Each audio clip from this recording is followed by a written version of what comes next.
Good morning, Franklin. It is Monday morning. I'm Eric Stuckey, your city administrator, and it's time for the top 3 things to know this week. I've got my handy dandy Post-it with me, ready to roll. I've actually got 3 plus a bonus item, and we'll start with item number 1. We're right here in the Traffic Operations Center, right here at City Hall, and I wanted to introduce to you one of our newer employees, Adam Moser.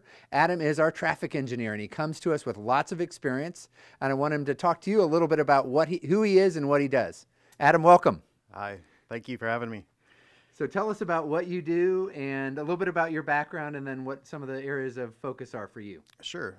So my background is in traffic engineering, which includes signal timing, a lot of different technology that we put into the actual operation of signals and traffic movement throughout the city and throughout different areas.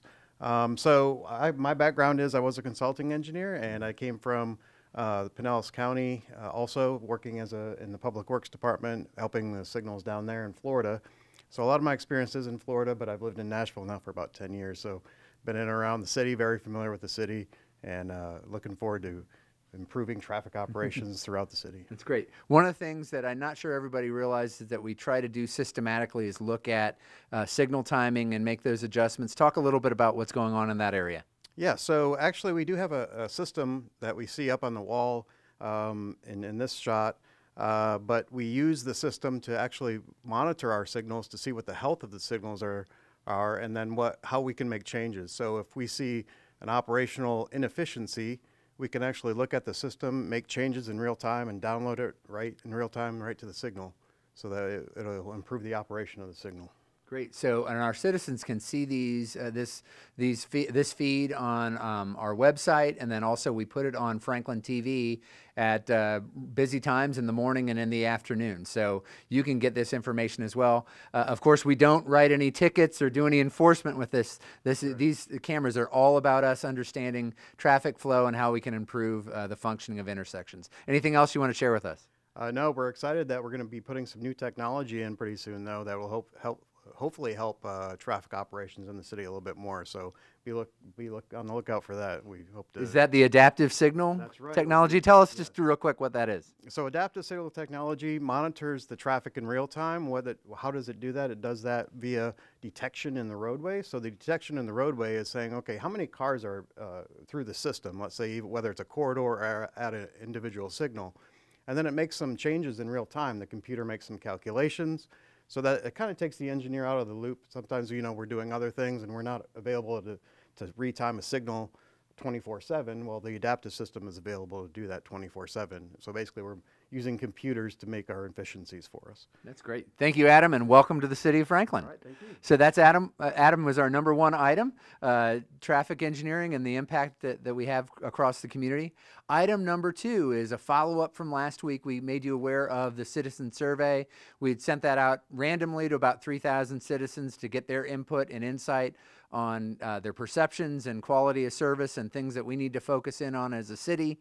And we opened it up about a week or so ago to all citizens and all comers that you could go and fill that out online.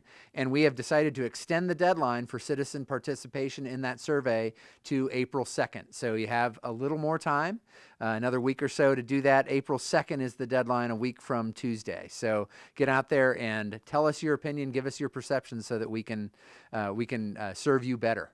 All right, item number 3 is I'm going to have Melissa Ryerson come in here. Melissa is in charge of our communications here at the City of Franklin. She does a wonderful job. Things like the top 3 things, our website, our presence on social media. And I wanted Melissa to share with you sort of a overview of our work we've done on social media. So I'm turning the tables on Melissa. Usually she's interviewing me or other people in the community. So I'm going to interview her real quick about what's going on social media. Okay, I do have up to the minute on the citizen survey. I just got this great. in hot off the presses. We've had about 788 people fill in the opt-in and 100 over the weekend. So we did a big push over social media this weekend. I don't know if you saw the cute little dog memes.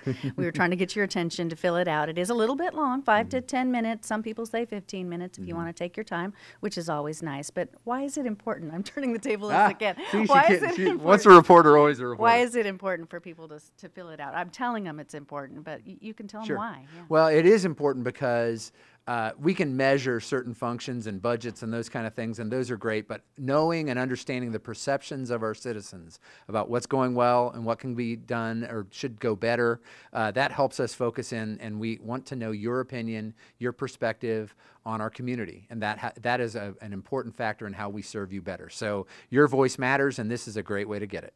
And we have close to 1,000 people that have signed up so far, taken the survey, but our population is 72. Well, yeah, we're probably 78. pushing 80,000 in Yeah. reality. So, we've got that. We have the random survey, so that'll give us a broader overview, and that's scientifically, measured to gauge a broader perspective of opinions. But we want to give everybody a chance to have their voice heard. So that's what this open part of the survey is about.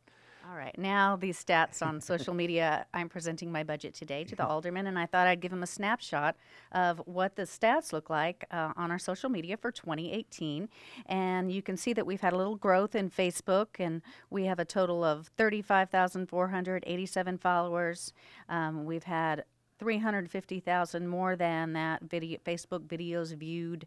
Our biggest growth is in Instagram, and we're over 10,000 now, so people can swipe up on our stories whenever we do the stories. The largest post that we did on Facebook, the largest engagement that we got, was one that showed the history. We got that from the Heritage Foundation. It was an old video. It was Franklin on Parade, and a lot of people liked that and shared it. Also, when one of our fellow, not from the Franklin firefighters, but Lawrenceburg firefighter passed away, and we did a nice video of that when they passed through Franklin. And then our tree lighting is always very popular, both on Instagram and Facebook. I think it's an Instagrammable moment because it's beautiful downtown then. And then what's really neat is our Twitter. We had more than 1 million impressions on Twitter. And impressions means that it goes to someone's Twitter feed.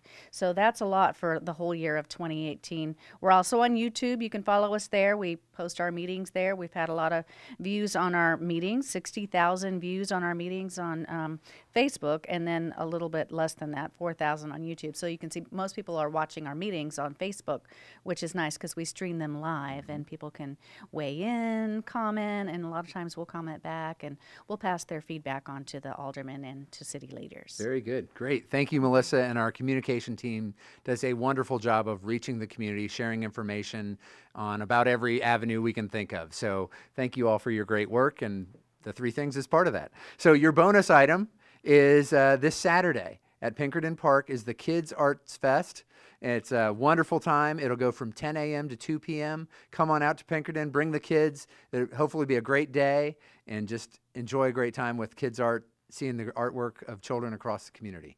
So those are your top three plus a bonus for the week, and we'll see you next week. Have a great day, Franklin.